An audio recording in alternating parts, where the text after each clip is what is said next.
Hello everyone. तो आज जो टॉपिक हम कवर करने वाले हैं it is numericals on motion under gravity. तो फर्स्ट क्वेश्चन मैंने लिख दिया आपके सामने, एक बार आप पढ़ लें फिर इसका सोल्यूशन हम करेंगे। A balloon is moving vertically with velocity 4 metre per second when it is at height of h। ठीक है, वर्टिकली अप और लिखिए, ऊपर की तरफ जा रहा था। ठीक है, vertically up with velocity of 4 meter per second when it is at height of h, body is gently released from it। तो बॉडी को ड्रॉप कर दिया गया उसमें से। ठीक है, if it is reaches the ground in 4 seconds find the height of balloon when body is released from it। तो जब बैलून में से बॉडी को रिलीज किया गया तब बैलून की हाइट क्या थी, ये हमें पता करना है। देखते हैं सोल्यूशन क्या आएगा इसका। क्वेश्चन आप नोट कर लें, इसके बाद मैं इसको इरेज कर देता हूँ। ठीक है,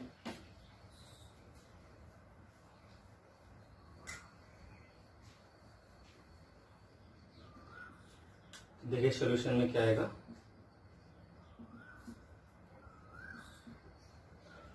ठीक है, मान लीजिए यहां पर एक बैलून है आपके पास। ठीक है,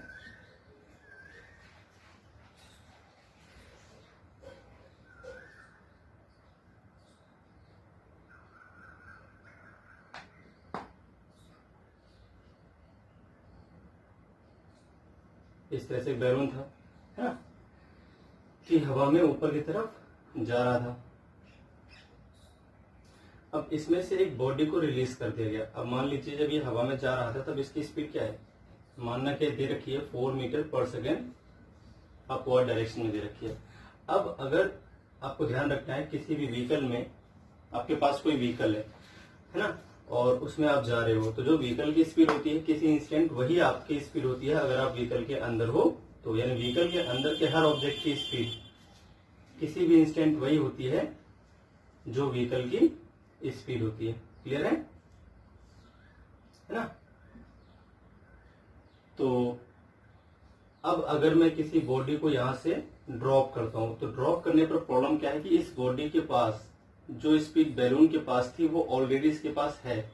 जो हम इसे ड्रॉप करेंगे तो हम तो इसे स्पीड नहीं देंगे, पर इसके पास जो ऑलरेडी स्पीड है ना वो एकदम जीरो नहीं हो सकती। जब उसे ड्रॉप करते हैं तो ये स्टार्टिंग में नीचे नहीं आएगा, पहले ये जाएगा ऊपर, क्योंकि इसके पास क्या है, u है 4 मीटर पर सेकेंड। ये कहां से आई, ये बैलून से मिली है इसको। जो स्पीड बैलून के पास होगी वही स्पीड उसके अंदर रखे हर ऑब्जेक्ट की होगी। जब भी किसी ऑब्जेक्ट को इसके अंदर से बाहर हम थ्रो करेंगे या फिर हम ड्रॉप करेंगे तो इसके पास इनिशियल स्पीड वो रहेगी जो बैलून के पास थी। तो बैलून की स्पीड क्या थी, 4 मीटर पर सेकेंड। जो बॉडी से ड्रॉप की जाएगी तो बॉडी के पास भी वही स्पीड स्टार्टिंग में होगी। अच्छा, बैलून किस तरफ जा रहा है, ऊपर की तरफ, तो बॉडी के पास जो वेलोसिटी है वो भी किस तरफ है, ऊपर की तरफ। क्लियर है भाई।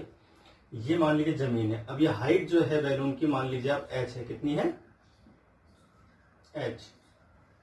क्लियर है। तो अब देखिए मोशन कैसा होगा बैलून का, पहले वो समझते हैं एक बार। जो बैलून का मोशन होगा वो बॉडी का जो मोशन होगा, जो बैलून में से बॉडी रिलीज की गई उसका जो मोशन होगा वो ऐसा होगा, इस तरह से नीचे आएगी, है ना। और ये जो हाइट दे रखी है हमें, ये क्या दे रखी है भाई, h। तो मोशन अंडर ग्रेविटी का कौन सा केस बन रहा है वो हम समझते हैं एक बार। u दे रखा है आपको 4 मीटर पर सेकेंड। क्लियर है। तो 4 मीटर पर सेकेंड स्पीड है। चलिए देखते हैं क्या कर सकते हैं इसमें। अब आप अगर ध्यान से देखो तो जो इसका इनिशियल वेक्टर वेलोसिटी वेक्टर है वो है 4 j कैप। ठीक है, मान लिया हमने ऊपर की तरफ j कैप है और जो नीचे की तरफ वेलोसिटी है वो क्या है भाई, minus j cap. Clear. Velocity अगर कोई भी वेक्टर ऊपर की तरफ आएगा तो उसका जो यूनिट वेक्टर आएगा उसको j कैप मान लीजिए। अगर किसी वेक्टर की डायरेक्शन नीचे की ओर है तो उसका unit vector minus j cap. अभी जो वेलोसिटी वेक्टर है वो किस तरफ है, ऊपर की तरफ। ठीक है, इसकी डायरेक्ट इक्वेशन हमने लिख रखी थी, उससे भी हम कंपेयर कर सकते हैं। अगर आपको याद हो तो उससे हम डायरेक्ट भी कर सकते थे। तो इक्वेशन ऐसे आती है, h इज इक्वल टू होती है सीधे सीधे minus u into T plus half g into T square. ये इक्वेशन निकाली थी हमने। इस इक्वेशन का यूज आप कर सकते हो। अगर आपको याद नहीं है इक्वेशन कैसे है तो एक बार मैं समझाता हूँ कहां से आती है इक्वेशन। तो u इक्वल टू क्या हो गया आपके पास 4j क्या। अब आप अगर ध्यान से देखो तो पहले बॉडी ऊपर जाती है, फिर बॉडी वापस नीचे आती है, उसके बाद और नीचे आती है। ये तो बच गया h, ये तो आपस में कैंसिल हो जाएंगे डिस्प्लेसमेंट। इतना ऊपर गया फिर उतने वापस नीचे आ गया, तो वो डिस्प्लेसमेंट तो आपस में कैंसिल हो गया। बचा डिस्प्लेसमेंट सिर्फ इतना जो किस डायरेक्शन में, नीचे की ओर है। तो h वेक्टर क्या आ जाएगा आपके पास, h वेक्टर करूंगा तो उसकी वैल्यू तो h ले रखी है और minus J cap. Minus J cap क्यों, क्योंकि नीचे की डायरेक्शन में दिखा रहा है डिस्प्लेसमेंट। फाइनल डिस्प्लेसमेंट नीचे की तरफ आया है ना, इस डायरेक्शन में, जबकि बॉडी की इनिशियल वेलोसिटी ऊपर की ओर थी। क्लियर है भाई। अब जो एक्सेलरेशन है इसका, मोशन अंडर ग्रेविटी में जो एक्सेलरेशन होता है वो जी होता है, और वो हमेशा डायरेक्शन क्या रहती है उसकी, नीचे की ओर, वर्टिकली डाउनवर्ड। ठीक है भाई। और टाइम आपको दे रखा है इसमें, टाइम इसको लगा है कितना 4 सेकेंड। 4 सेकेंड में ग्राउंड पे आ गया था, 4 सेकेंड में ग्राउंड पर आ गया था, है ना। तो अब हम इक्वेशन ये वाली कैसे आई थी वो देखते हैं। अब एच वेक्टर, वेक्टर फॉर्म में जो इक्वेशन होती है वो ये होती है, multiply T plus half A vector multiply T square. अब इनकी वैल्यू पुट कर दो आप, तो H minus J cap is equal to U की वैल्यू क्या थी 4 J cap multiply T minus हो जाएगा, क्योंकि माइनस जे कैप था ये, जी इंटू जे कैप और multiply T square. A vector की value G into minus J cap, तो माइनस कॉमन ले लेंगे तो एच और जे कैप कॉमन लेके काट देंगे, तो एच इज इक्वल टू आ जाएगा माइनस, है ना। यू को अभी यू रख लेते हैं, बाद में वैल्यू पुट कर देंगे, U T plus half G T square. आप माइनस जे कैप ले कॉमन लेके कट कर दो, माइनस जे कैप यहाँ से कॉमन लो, माइनस जे कैप यहाँ से और माइनस से, इसमें माइनस है तो इसमें माइनस लग जाएगा, ये माइनस का प्लस हो जाएगा, ये माइनस का प्लस हो जाएगा। ये इक्वेशन आ गया आपके पास। अब डायरेक्ट इस इक्वेशन का यूज करेंगे आगे नेक्स्ट क्वेश्चन में। ठीक है, तो बैलून वाले क्वेश्चन में आपको इस वाले इक्वेशन का यूज करना। जब स्टार्टिंग में बैलून ऊपर जा रहा हो और किसी ऑब्जेक्ट को हमने उसमें से ड्रॉप किया हो, तो पहले वो ऑब्जेक्ट ऊपर जाएगा, सीधे नीचे नहीं आएगा, आपको ध्यान रखना है। अगर ये बैलून रुका हुआ होता तो सीधे ऑब्जेक्ट नीचे आता। अगर बैलून ऊपर जा रहा है तो पहले ऑब्जेक्ट ऊपर जाएगा, अगर बैलून नीचे की तरफ आ रहा है तो पहले ऑब्जेक्ट नीचे की तरफ आएगा, मतलब उसके पास स्पीड होगी नीचे की डायरेक्शन में। अब इस इक्वेशन का यूज कर लेते हैं। तो एच हमें निकालना है, जो आपको दे रखा है यू की वैल्यू क्या सीधा, तो वैल्यू लिखनी है इसमें, है ना, डायरेक्शन से कोई मतलब है नहीं, अब सीधे वैल्यू पुट कर दीजिए। तो माइनस यू की वैल्यू 4 थी और टाइम भी कितना था 4 प्लस हाफ जी की वैल्यू 10 मान लीजिए, और टाइम कितना है 4, तो 16 हो जाएगा, स्क्वायर करना है अपने को। तो माइनस 16 प्लस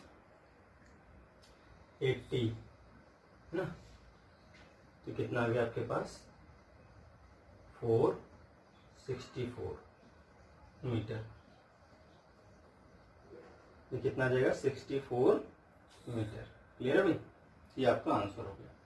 इस तरह से करते हैं बैलून वाले क्वेश्चन। ठीक है, चलिए अब नेक्स्ट क्वेश्चन देखते हैं। नेक्स्ट क्वेश्चन जो आपके सामने है, इसमें क्या है, एक बॉडी स्लाइड करती है किसी इंक्लाइन प्लेन पे और उसको 4 सेकेंड लगते हैं बॉटम तक पहुंचने में। ठीक है, कहां से, टॉप से, यानी टॉप पर जब वो रेस्ट में थी, अगर वहां से उसको रिलीज किया जाए तो वो बॉटम तक पहुंचने में 4 सेकेंड लेती है। वो आपको पूछ रहा है जो डिस्टेंस थी टॉप से लेकर बॉटम तक थी, उसका 1/4 डिस्टेंस कवर करने में उसे कितना टाइम लगा होगा। क्लियर है? चलिए क्वेश्चन आप नोट कर लें एक बार, फिर इसका सोल्यूशन देखते हैं। चलिए इसको रिलीज कर देता हूं। अब देखिए कैसे करना है।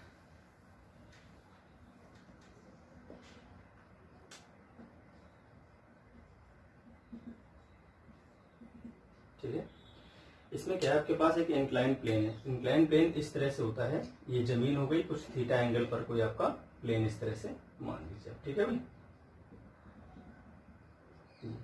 अब इसमें क्या है, एक बॉडी आपने यहां से रिलीज की। अच्छा, इसकी इनिशियल स्पीड क्या है भाई 0। अब बॉडी चले किस डायरेक्शन में, इस डायरेक्शन में। क्लियर है?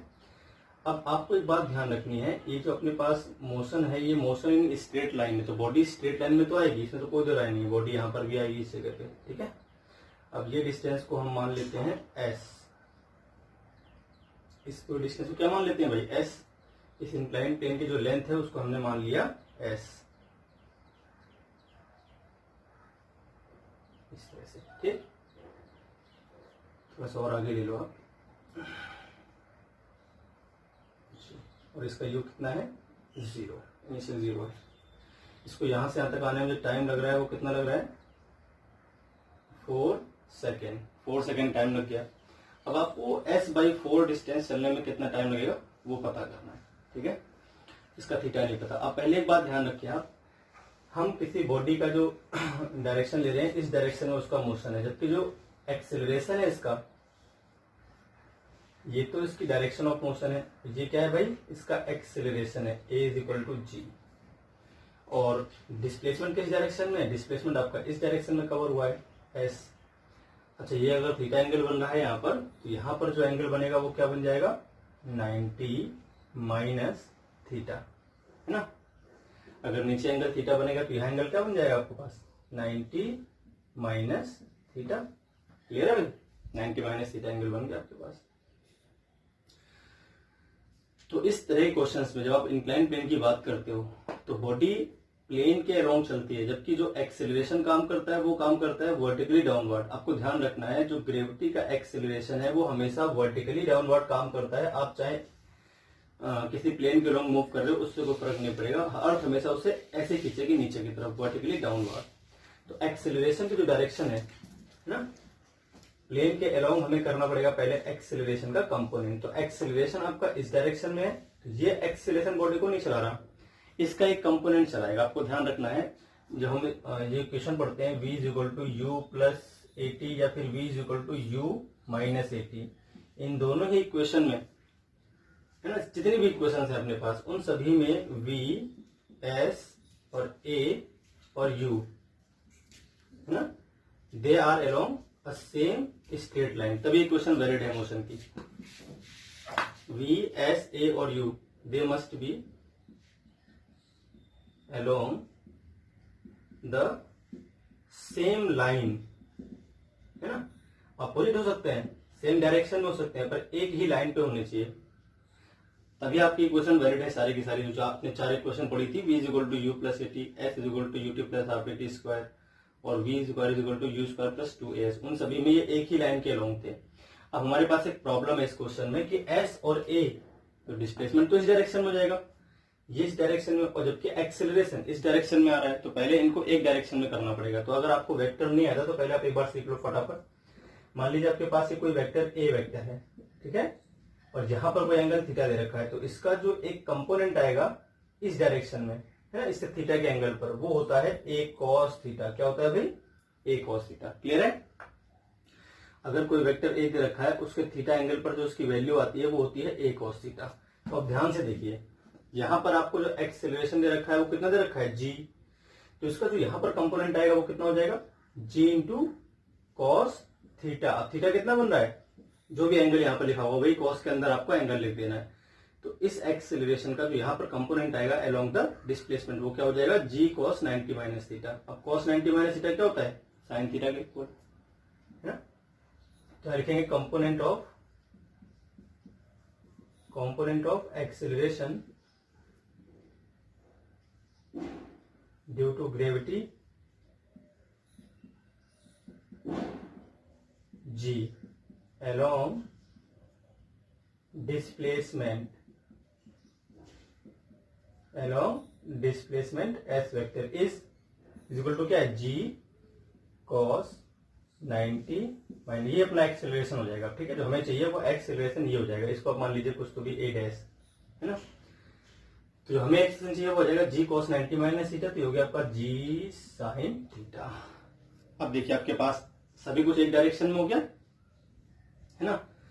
तो अगर सभी चीजें एक ही लाइन के अलोंग आती है तो आप इक्वेशन यूज कर सकते हो अपनी जो भी आपको जरूरत है वो। अब देखिए इक्वेशन कैसे यूज करते हैं पहले वो एक बार समझ लें आप, है ना। सभी इक्वेशंस में हमेशा के लिए याद कर लें इनको। अब इसमें कौन सी इक्वेशन होनी चाहिए, देखिए इसमें v नहीं दे रखा आपको, t पता है, u पता है, s हमें दे रखा है क्वेश्चन में, तो हमको जरूरत पड़ेगी उसकी, लेकिन v को जरूरत नहीं पड़ने वाली, ना भी हमसे पूछा गया क्वेश्चन में। तो v किस इक्वेशन में नहीं होता, सेकेंड इक्वेशन में v नहीं होता, तो उसका यूज कर लेंगे हम इसमें, ठीक है। जिस इक्वेशन में v नहीं है उसी का यूज कर लो आप, क्योंकि v की जरूरत ही नहीं है इसमें। तो s इज इक्वल टू क्या हो जाएगा भाई ut + ½ 80 स्क्वायर। अब ए की वैल्यू क्या पुट करोगे, जी साइन थीटा, क्योंकि इसी लाइन के लॉन्ग चाहिए अपने को ये। अब ए की वैल्यू हम जी पुट नहीं कर सकते क्योंकि जी किसी और डायरेक्शन में था और डिस्प्लेसमेंट किसी और डायरेक्शन में। तो ऐसे क्वेश्चन में सबसे पहले क्या करना पड़ता है, एक्सेलरेशन का कंपोनेंट करना पड़ता है along the direction of displacement. ठीक है, नोट में लिख ले, इस तरह के क्वेश्चंस में हमेशा एक्सेलरेशन का कंपोनेंट करना पड़ता है along the direction of displacement. तो चलिए एस की वैल्यू तो हमें पता नहीं तो उसको एस ही मान लिया हमने, यू 0 था आपका तो 0 आ जाएगा प्लस हाफ जी साइन थीटा मल्टीप्लाई क्या आ जाएगा, इसको रेस कर देता हूं मैं यहां से, जी साइन थीटा मल्टीप्लाई टी। अब टी कितना था 4 सेकेंड, तो 4 हो जाएगा 16। क्लियर है भाई। तो एस इज इक्वल टू आपका आ गया 8 into G into sine theta. Question number first अपने काम आ जाएगी। ठीक है, अब देखते हैं again, let time is t1 in covering distance s by 4। हमें s by 4 डिस्टेंस को निकालना था, तो अब डिस्टेंस हो गया आपके पास s by 4 है ना, इज इक्वल टू यू तो 0 रहेगा 0, क्योंकि स्टार्टिंग से पूछा था, स्टार्टिंग से 1/4 डिस्टेंस कवर करने में कितना टाइम लगा है। जब तो टॉप पर था तो वहां से रेस्ट से छोड़ा गया तो 1/4 करने में कितना टाइम लगा है, अगर पूरा करने में इसको 4 सेकंड लगे, बॉटम तक आने में अगर 4 सेकंड लगे हैं तो यहां से 1/4 डिस्टेंस आने में कितना टाइम लगा होगा। तो यूटी आएगा यहाँ पे यूटी1 प्लस हाफ। अब एक्सेलरेशन आपका जी साइन थीटा रहने वाला है, तो जी साइन थीटा मल्टीप्लाई t1 का स्क्वायर, ये तो 0 हटा दीजिए इसको, है ना। और एस की वैल्यू देखिए यहां से कितनी आई थी, 8 into G into sine theta upon में 4 इज इक्वल टू क्या हो जाएगा, हाफ इंटू जी साइन थीटा और अपॉन में t1 स्क्वायर। t1 हमें पता करना है, जी साइन थीटा से जी साइन थीटा कैंसिल हो गया है ना, तो आएगा आपका 4 इज इक्वल टू क्या आ जाएगा, t1 स्क्वायर। तो यहाँ से t1 कितना आ जाएगा भाई, t1 आ गया आपका 2 सेकेंड। तो स्टार्टिंग के 1/4 डिस्टेंस में 2 सेकंड लगे, बाकी 3/4 में कितने लगा इसको 2 सेकंड, क्योंकि इसकी स्पीड लगातार बढ़ेगी तो बाद की डिस्टेंस ये जल्दी जल्दी कवर करेगा। स्टार्टिंग में टाइम ज्यादा लगा है, बाद में टाइम कम लगेगा इसको। तो ये हो गया आपका आंसर। क्लियर है भाई। चलिए तो एक और क्वेश्चन देख लेते हैं आप। नेक्स्ट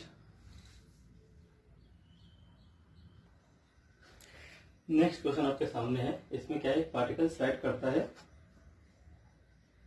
टॉप मोस्ट पॉइंट से, एक वर्टिकल सर्कल है आपके पास, ये एक वर्टिकल सर्कल है, ठीक है भाई।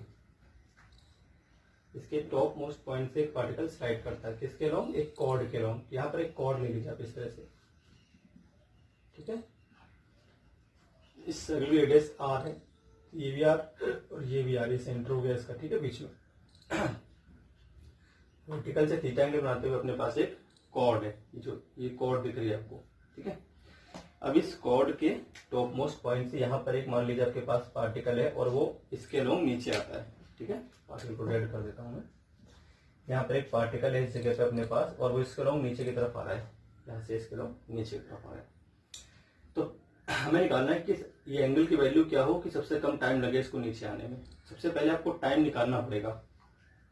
क्वेश्चन केवल ये भी पूछ सकता है, find the time of descend, यहां से यहां तक आने में से टाइम कितना लगना है, ठीक है। मैंने और कॉम्प्लिकेट कर दिया क्वेश्चन को। हमें वो एंगल निकालना है जिसके लिए टाइम मिनिमम हो, तो पहले टाइम निकालेंगे और फिर उसको डिफरेंशिएट करेंगे with respect to theta. Maximum और मिनिमम मैंने आपको पढ़ाया था। चलिए अभी सोल्यूशन हम करेंगे तो आपको चल जाएगा पता। क्वेश्चन आप नोट कर लें। अब देखिए सोल्यूशन क्या है इसका।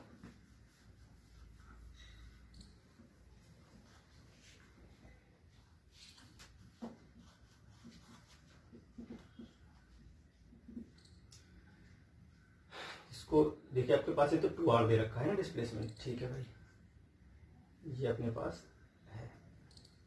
अब देखिए अगर हम इस डायरेक्शन में बात करें, है ना, यहां से लेकर यहां तक, तो a और ये b ले लेते हैं और ये c ले लेते हैं, ठीक है। यहां पर एक एंगल ले लेते हैं अपन ऐसा। तो आपको पता होना चाहिए कि किसी भी सर्कल में अगर हम डायमीटर से सर्कमफेरेंस, डायमीटर के दोनों एंड्स को सर्कमफेरेंस किसी भी पॉइंट से मिलाएं तो एंगल 90 ही बनता है। ये आपको पता होना चाहिए, 9th में थ्योरम होती है। ये डायमीटर आपके पास, यहाँ पर आप इसको मिलाओ तब भी एंगल 90 बनेगा, यहाँ पर आप इसको मिलाओ तब भी एंगल 90 बनेगा, आप इधर मिलाओ तब भी एंगल यहाँ पर 90 बनेगा। तो हाफ सर्कल अगर आपके पास है और डायमीटर भी, आप सर्कमफेरेंस से डायमीटर के दोनों एंड्स को आप मिलाओगे तो हमेशा एंगल 90 बनेगा।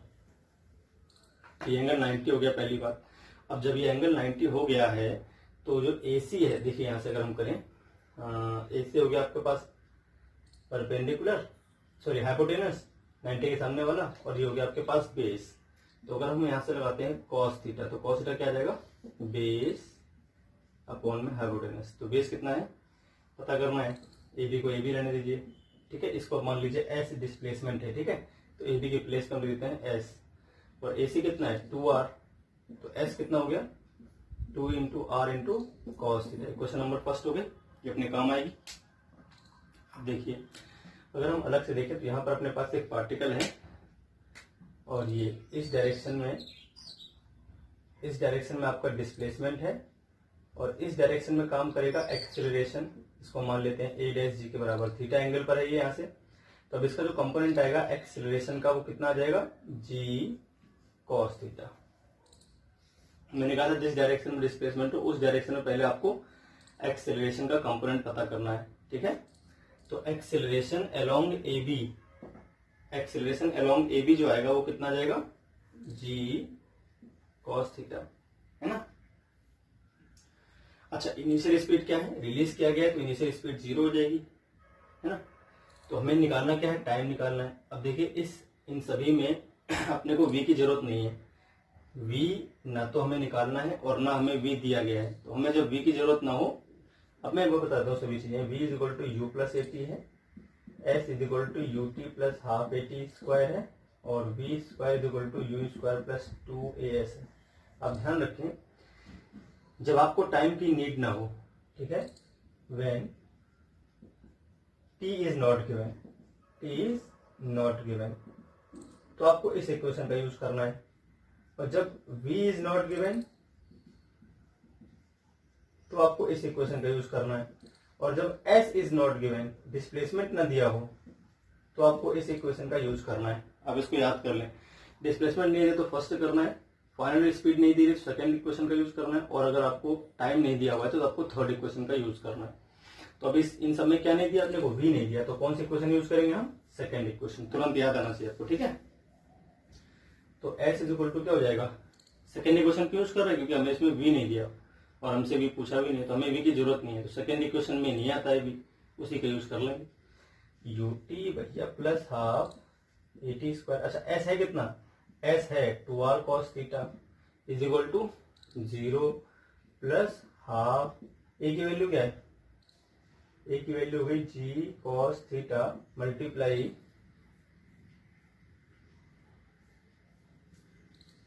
T स्क्वायर, मल्टीप्लाई क्या जाएगा आपके पास T स्क्वायर, क्लियर है, टू T स्क्वायर के, ठीक है। यहाँ से अब देखिए कितना हो जाएगा, तो cos थीटा से cos थीटा कैंसिल हो जाएगा, तो आ जाएगा आपका 4R by G is equal to क्या हो जाएगा T। तो 2√R बाई G किसके इक्वल हो जाएगा, टाइम के। तो यहाँ से आपको टाइम चल गया पता। अब देखिए इस टाइम में एंगल तो आया नहीं है, तो आप क्या लिख दोगे, time of descent, time of descent is independent of angle theta. अब क्वेश्चन क्या पूछा था, किस थीटा के लिए मिनिमम रहेगा, तो आप बोलोगे थीटा पर डिपेंड ही नहीं कर रहा है ना, थीटा पर डिपेंड नहीं करता, मतलब कोई भी एंगल थीटा होगा आपको टाइम ये लगना है। टाइम मिनिमम इसमें आएगा नहीं, सभी टाइम क्या आएंगे, इक्वल आएंगे, सारे के सारे टाइम से इक्वल आएंगे। अब ये थीटा छोटा करोगे तब भी टाइम ही आएगा, और थीटा को और बड़ा करोगे तब भी टाइम आपका यही आएगा। मैं प्रूफ कर देता हूँ। अगर आप मान लीजिए AC के लॉन्ग आ रहे होते, अगर हम AC के लॉन्ग मोशन करते, मान लीजिए AC के लॉन्ग करते तो 2R डिस्प्लेसमेंट होता, और A क्या होता अपने पास, सीधे G होता, क्योंकि वो तो सीधे वर्टिकल डायरेक्शन में होता। AC क्या है, वर्टिकल डायरेक्शन, और हमारा जो एक्सेलरेशन है वो भी किस में होता है, वर्टिकल डायरेक्शन में, जो G होता है। तो AC के लॉन्ग सीधा हो गया, हम इक्वेशन यूज करेंगे सेकंड वाली, तो 2R इज इक्वल टू क्या होता, UT तो 0 plus half G T square, तो कितना आता 4R बाई G। टाइम क्या आता, टाइम आता आपका 2√R बाई G। तो AB के लॉन्ग जो टाइम आया है वही AC के लॉन्ग भी आ रहा है, मतलब ये थीटा पर डिपेंड ही नहीं कर रहा। तो यहाँ पर मिनिमम टाइम निकलेगा ही नहीं, सारे टाइम क्या आएंगे, इक्वल आएंगे। ठीक है, तो आप यहाँ लिखा होगा time of descent is independent of angle theta. तो किसी भी एंगल के लिए टाइम मिनिमम नहीं रहेगा, सभी एंगल्स के लिए टाइम क्या रहेगा, इक्वल रहेगा। बढ़िया क्वेश्चन था, एक्चुअल में ऑब्जेक्टिव टाइप क्वेश्चन था। उसमें 4 वो थे अपने पास ऑप्शन। तो पहला ऑप्शन था कि किस थीटा बराबर 0 के लिए टाइम मिनिमम रहेगा, ये थीटा बराबर 0 के लिए टाइम क्या रहेगा, मिनिमम। ये ऑप्शन तो गलत हो जाता। फिर कह रहा था कि मैक्सिमम रहेगा थीटा बराबर 0 पर, तो ये ऑप्शन भी क्या है, गलत। फिर तीसरे में दे रखा था इंडिपेंडेंट ऑफ थीटा, तो ये ऑप्शन आपका सही होता। ठीक है, और चौथे में दे रखा है कि थीटा बराबर 45 पर क्या रहेगा, ये मिनिमम रहेगा, तो गलत है। तो 3 ऑप्शन अभी गलत हो जाएंगे, चौथा वाला सही हो जाएगा। इसमें इंडिपेंडेंट ऑफ टाइम लिखा हुआ है, इंडिपेंडेंट ऑफ एंगल लिखा हुआ है। तो इस क्वेश्चन में आपका ये आंसर आएगा। केवल टाइम पूछता तो यहीं पे क्वेश्चन खत्म होता। किस एंगल पर डिपेंड कर रहा है, तो एंगल पर डिपेंड ही नहीं कर रहा, खत्म बात। बस ये आपका आंसर होगा। चलिए नेक्स्ट क्वेश्चन देखते हैं आप। नेक्स्ट क्वेश्चन में क्या है, नेक्स्ट क्वेश्चन में क्या है, आपके पास मान लीजिए टावर है एक। अब ये 3 क्यों बनाया मैं समझाता हूँ आपको। ये 3 नहीं है, एक ही टावर है। ये 3 अलग अलग कंडीशन है। तो फर्स्ट कंडीशन में हमने एक ऑब्जेक्ट थी हमारे पास, इसको हमने ऊपर की तरफ थ्रो किया यू स्पीड से। ठीक है, तो घूमकर वापस नीचे आती है और इसको टाइम लगता है नीचे आने में T1। कितना लगता है भाई, T1। ठीक है, दूसरी जो ऑब्जेक्ट है इसको हमने डायरेक्ट नीचे की तरफ थ्रो किया है, यू स्पीड से थ्रो किया है। ठीक है, रिलीज नहीं किया, ये थ्रो किया है यू स्पीड से। तो इसको नीचे आने में अभी सीधे नीचे आएगी, टाइम लगता है T2। अब अगर हम किसी बॉडी को, एक बॉडी हमारे पास, इसको हम रिलीज करते हैं U = 0 से, तो टाइम कितना लगेगा ये आपको फाइंड करना है। किसके टर्म्स में, T1 और T2 के टर्म्स में। अब ये क्वेश्चन है ऑब्जेक्टिव टाइप, तो इसमें टाइम दे रखे हैं 4 ऑप्शन आपके पास, A, B, C और D। जो पहला ऑप्शन है उसमें दे रखा है टाइम T = T1 + T2/2 होल/2। ठीक है, और यहां पर T = दे रखा है दूसरे ऑप्शन में T1 - T2 /2। और तीसरा जो ऑप्शन है उसमें दे रखा है √T1 T2। और चौथा जो ऑप्शन है उसमें दे रखा है √T1/T2। ठीक है भाई, इस तरह से आपके पास ये 4 ऑप्शन है। अब देखते हैं इनमें से कौन सा ऑप्शन अपने पास सही आएगा। तो क्वेश्चन समझ गया। एक टावर था, पहले किसी बॉडी को हमने यू स्पीड से ऊपर फेंका, नीचे आने टाइम T1 हो गया, फिर उसको यू स्पीड से नीचे की तरफ फेंका, तब T2 टाइम था। अब अगर उसको हम रिलीज करते हैं तो टाइम क्या आएगा अपने पास। क्वेश्चन आप नोट कर लें, अब देखते हैं सोल्यूशन क्या आएगा इसका। ठीक है, जो फर्स्ट कंडीशन है पहले इसका टाइम निकालते हैं। तो इसके लिए क्वेश्चन मैं आपको बता चुका हूं, इसके लिए क्वेश्चन क्या लगती है, डायरेक्ट इसे यूज की थी हमने। तो इसके लिए क्वेश्चन लगती है H = -ut + ½ GT²। टाइम कितना है, T1, तो यहाँ कितना हो जाएगा, T1। तो ये क्वेश्चन नंबर फर्स्ट हो जाएगी तुरंत, इसको आप क्वेश्चन नंबर फर्स्ट कर लें। ठीक है, इसके लिए आप ये यूज कर ले। इस तरह के मोशन अंडर ग्रेविटी में जब मैंने क्वेश्चन आपको बताई थी, तो इसके क्वेश्चन मैंने ये बनाई थी। आपको क्वेश्चन याद करनी पड़ेंगे, सीधे आप क्वेश्चन का यूज करो, बार बार आप ड्राइव नहीं करोगे। ठीक है, इस वाले केस में क्या बनेगी क्वेश्चन, अब इसमें सीधे नीचे आ रहा है, डायरेक्ट सब कुछ नीचे की तरफ ही है। ठीक है, तो अगर ये तो हो गया वो वाला मोशन डाउनवर्ड डायरेक्शन में। डाउनवर्ड डायरेक्शन वाली जो इक्वेशन होती है वो क्या होती है, H = हो जाएगा ut + ½ GT²। सीधे सीधे ये T2 हो गया और ये T2 हो गया। जब कोई बॉडी किसी पॉइंट से नीचे तरफ फेंकी जाती है तो इक्वेशन ये रहती है, ऊपर फेंकेंगे तो यहाँ पे माइनस लग जाएगा इस जगह पे, नीचे आ रही है तो यहाँ पे प्लस रहेगा, सब कुछ प्लस के रहेगा। तो क्वेश्चन नंबर सेकंड हो गया आपके पास ये। अब थर्ड इक्वेशन अगर हम देखें तो H = क्या आएगा, ut, तो ut तो 0 हो जाएगा, +½ GT² है ना, यहाँ पर टाइम T है। Equation number third. अब आपके पास 3 इक्वेशन है और इन तीनों इक्वेशंस की हेल्प से हमें रिप्लेस करना है T1 T2 इन सभी चीजों को। क्लियर हो गई बात, तो देखते हैं क्या कर सकते हैं इसमें। ठीक है, तो अगर देखें फ्रॉम फर्स्ट एंड सेकेंड, ठीक है, ये फिगर में इरेज कर दे तो फ्रॉम फर्स्ट एंड सेकेंड क्या आएगा, देखो ये भी H दोनों इक्वल होने चाहिए। तो -ut1 + ½ GT1² = आ जाएगा ut2 प्लस हाफ जी t2 स्क्वायर। क्लियर है भाई, इतना आ जाएगा अपने पास। तो अगर हम देखें ध्यान से तो इसको धर ले चलते हैं, जो कॉमन लेते हैं t2 प्लस t1 एक तरफ हो जाएगा, इसको धर ले आते हैं हाफ जी, इसको इधर ट्रांसफर कर दीजिए, इसको धर लेंगे तो हाफ जी कॉमन लेंगे तो हो जाएगा t1 square minus t2 square. Clear है भाई, तो आएगा t1 माइनस t2 एक तरफ, फिर t1 प्लस t2 मल्टीप्लाई में एक साथ हो जाएगा half into G is equal to U t2 plus t1। तो t2 प्लस t1 से एक t2 प्लस t1 कैंसिल हो जाएगा। ठीक है, तो यहाँ बचेगा आपके पास सीधे सीधे, इसको मैं इरेज कर देता हूँ सीधे, half into G into t1 minus t2 is equal to U. ठीक है, ये आ गया आपके पास equation, half G into t1 minus t2 is equal to U आ गया। इक्वेशन नंबर 4 कर लेते हैं, अब इसको पुट कर देते हैं, putting in first, h is equal to क्या था आपके पास u, चाहे तो आप सेकंड में पुट कर सकते हैं, सेकंड में पुट कर लेते हैं, पुटिंग इन सेकंड। तो h इज इक्वल टू क्या था यहाँ पे u t2 प्लस हाफ जी t2 स्क्वायर, u की वैल्यू पुट कर दें आप, तो u की वैल्यू क्या है half G t1 minus t2 multiply t2 हो जाएगा प्लस हाफ जी t2 स्क्वायर।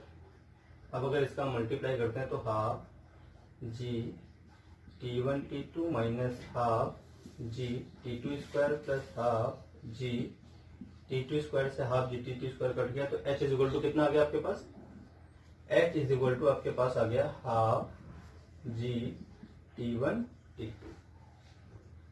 तो भाई ये आ गया आपके पास h की वैल्यू, है ना, ये h की वैल्यू आ गई। अब इक्वेशन नंबर 3 आपके सामने लिखी हुई है, इसको थर्ड में पुट कर देते हैं, पुटिंग इन थर्ड। ठीक है, ये सॉल्व करते गए तो h निकाल दिया हमने, h आ गया आपके पास ये। अब इसको थर्ड में पुट करेंगे तो थर्ड इक्वेशन आपके सामने लिखी हुई है।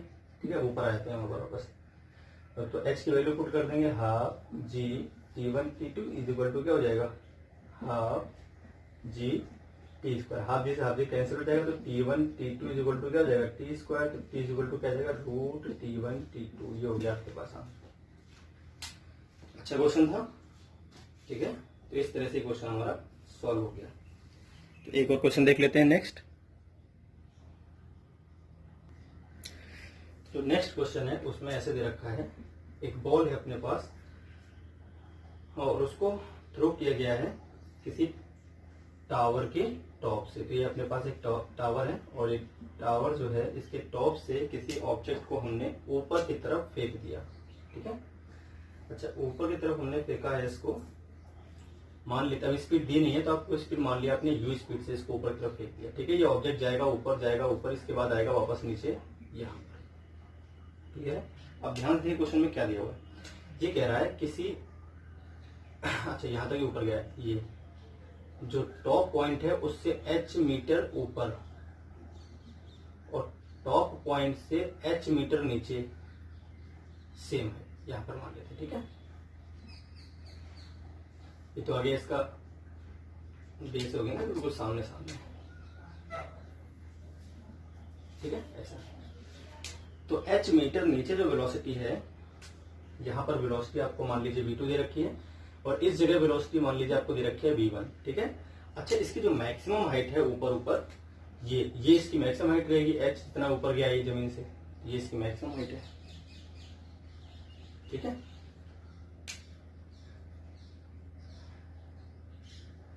तो टावर से कितना ऊपर गया है वो कैपिटल एच है जो मैक्सिमम हाइट है। अच्छा स्मॉल एच एक नॉर्मल हाइट है और ये स्मॉल एच एक नॉर्मल हाइट है। तो इस टॉप पॉइंट से एच हाइट ऊपर इसकी वेलोसिटी v1 है, इस टॉप पॉइंट से एच हाइट नीचे इसकी वेलोसिटी v2 है, सेम, ये एच और ये एच सेम है। तो आपको ये मैक्सिमम हाइट पता करनी है, कैपिटल एच पता करनी है, इफ ये कैपिटल एच पता करनी है आपको। ठीक है, क्या दिया हुआ क्वेश्चन में, इफ जो वेलोसिटी v2 है आपके पास, यहाँ पर जो वेलोसिटी है v2, ठीक है, if v2 is equal to आपको दे रखा हो ट्वाइस ऑफ V1, ठीक है। तो H आपको पता करना है, अगर V2 is equal to 2V1 है, देन फाइंड कैपिटल H।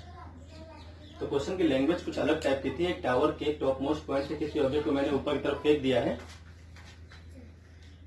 उससे H हाइट ऊपर और उससे H हाइट नीचे, जो वेलोसिटीज है उनका रिलेशन आपको दे रखा है, तो आपको उसकी मैक्सिमम हाइट का पता करना है। क्लियर है भाई? देखते हैं सॉल्यूशन क्या हो जाएगा।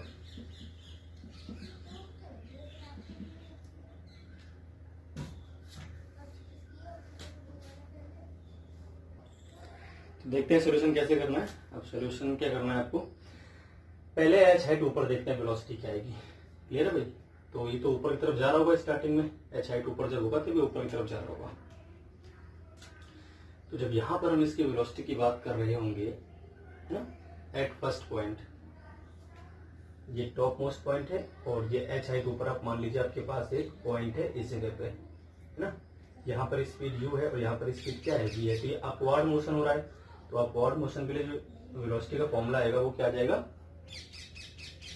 अच्छा, इसमें क्या है, अपने को टाइम नहीं दिया हुआ, टाइम इज नॉट गिवन, तो आप कौन सी इक्वेशन यूज करोगे, थर्ड इक्वेशन यूज करनी। टाइम नहीं दे तो थर्ड इक्वेशन यूज कर लेंगे। v square is equal to u square minus 2gh होता है। आपको याद रखना है, जब ऊपर की तरफ होता है मोशन तो क्या आता है फॉर्मूला अपने पास, ठीक है। एक टावर था, ये बॉल थी स्टार्टिंग में, तो माइनस आता है, तो v स्क्वायर, ये v1 स्क्वायर हो जाएगा, है ना। तो v1 स्क्वायर आ गया आपका u square minus 2gh। Question number first हो गई, ठीक है। अब हम बात करते हैं सेकेंड केस की। तो सेकेंड केस में क्या था, एक बॉल है, ये यहाँ पे गई, इसके बाद ये नीचे आ गई ऐसे, ठीक है, सेम डेप्थ नीचे आ गई H। अब यहाँ पर इसकी वेलोसिटी किस डायरेक्शन में, नीचे तरफ, तो v। इसको हमने फेंका किस तरफ था, u स्पीड से ऊपर की तरफ, है ना, u स्पीड से ऊपर की तरफ हमने इसको फेंका था। घूम के जब वापस नीचे आएगी, अपने जहां से इसको हमने फेंका था उससे H हाइट जब नीचे आएगी तब इसकी स्पीड v2 है, ठीक है। तो अब देखते हैं इसकी क्वेश्चन कैसे बनेगी। तो आपको ध्यान रखना है, अगर कोई ऑब्जेक्ट फेंकते हैं और जब वापस अपनी सेम लाइन पे आता है, जैसे यहाँ से फेंका और सेम डिस्टेंस पर वो सामने सामने आ गया ऑब्जेक्ट, जमीन से फेंका और जमीन पर ही वापस आ गया, तो अगर इस ऊपर की स्पीड यू थी तो नीचे की स्पीड यू ही रहेगी इसके पास। ये हम मोशन अंडर ग्रेविटी के इंपॉर्टेंट फैक्ट्स में मैंने आपको बताया था। अगर किसी ऑब्जेक्ट को हम फेंकते हैं तो जब वापस उसी पॉइंट पर आता है जहां से हमने फेंका था, तो उसकी स्पीड सेम ही रहती है, बस डायरेक्शन बदल जाती है ना। तो इस केस में इसको हम ऐसे मान सकते हैं, यू स्पीड दी गई है, यहाँ गया होगा इसके पास, जब वापस यहाँ पर आएगा तब इसकी स्पीड नीचे तरफ यू हो जाएगी। तो इस मोशन को आप मत देखिए, अब जरूरत ही नहीं है इसकी, है ना। ये स्पीड नीचे तरफ यू हो गई और इसकी डिस्टेंस क्या h। अब इसका मोशन कैसा है, नीचे तरफ, है ना। और यहाँ पर पहुंचने के बाद इसकी स्पीड क्या है भाई, इसकी स्पीड हो गई आपके पास v2। तो अब इसकी क्वेश्चन क्या लगा दोगे आप, v2 square is equal to u square plus 2gh। अब प्लस क्यों लगाए, क्योंकि हम जानते हैं जब ऑब्जेक्ट नीचे आता है तो यहाँ पर प्लस आता है और ऊपर जाता है तो माइनस आता है g की वैल्यू में, ठीक है। अब इसको हम इरेज करते हैं, जरूरत नहीं है इसकी। तो हमारे पास जो दो इक्वेशन आई है, फर्स्ट और सेकेंड, यहाँ से हम निकालेंगे u, ठीक है। यहाँ से क्या निकालेंगे भाई, u। अब देखिए कैसे निकालना है, तो ऐसे करो आप इनको ऐड कर लो, है ना, adding equation first and second. तो v1 square from first and second, तो v1 square is equal to हो जाएगा v2, v1 square plus v2 square is equal to हो जाएगा u square minus 2gh plus u square plus 2gh। तो plus 2gh से minus 2gh हो गया cancel. अब आपको ध्यान रहे, अब v1 is equal to v2 is equal to मैंने कहा था 2v1 है, v2 इज इक्वल टू क्या है भाई, 2v1 है ना। तो यहाँ से अगर आप ध्यान से देखें तो v1 स्क्वायर प्लस v2 के प्लेस पे 2v1 पुट करेंगे तो 4v1 स्क्वायर हो जाएगा, स्क्वायर भी लगा हुआ है ना। तो यहाँ पर क्या जाएगा आपके पास 2u स्क्वायर, तो 5/2 v1 square is equal to क्या जाएगा, u स्क्वायर। क्लियर है भाई?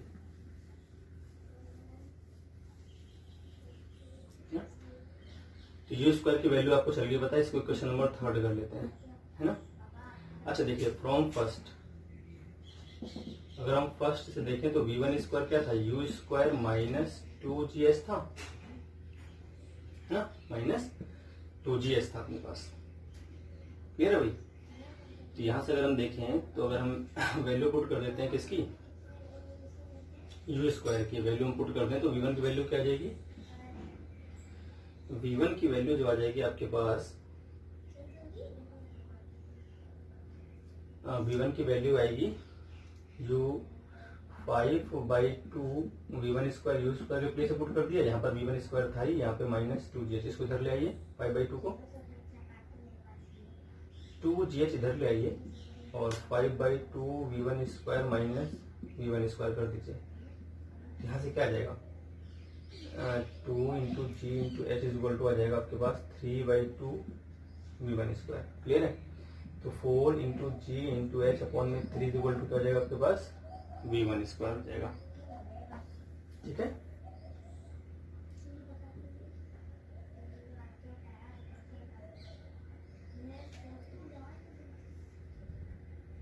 है ना, V1 स्क्वायर आ गया। तो अब करते हैं फ्रॉम थर्ड अगर हम देखें तो 5/2 V1 स्क्वायर किसके इक्वल था, यू स्क्वायर, तो 5/2 और V1 स्क्वायर के प्लेस पे लिख दीजिए 4GH अपॉन में 3 इज इक्वल टू क्या आ जाएगा, यू स्क्वायर। इसको कर देते हैं, जरूरत नहीं है इसकी, तो कितना आ जाएगा 10/3 into G into H is equal to आ गया यू स्क्वायर। ये काम का आ गया है। अब इसे देखते हैं क्या करना है। अब मान लीजिए आपके पास एक टावर था, इसकी जो स्पीड थी वो यू थी ऊपर की तरफ, है ना, और मैक्सिमम हाइट क्या होगी एच, जहां पर इसकी स्पीड क्या हो जाएगी 0, है ना। तो अब इक्वेशन लगा देंगे थर्ड वाली फिर से, v 0 है ना। अगेन थर्ड इक्वेशन में क्या जाएगा, v 0 v square is equal to U square minus 2g capital H हो जाएगा, यह हाइट पूरी एच कवर करेगा अभी।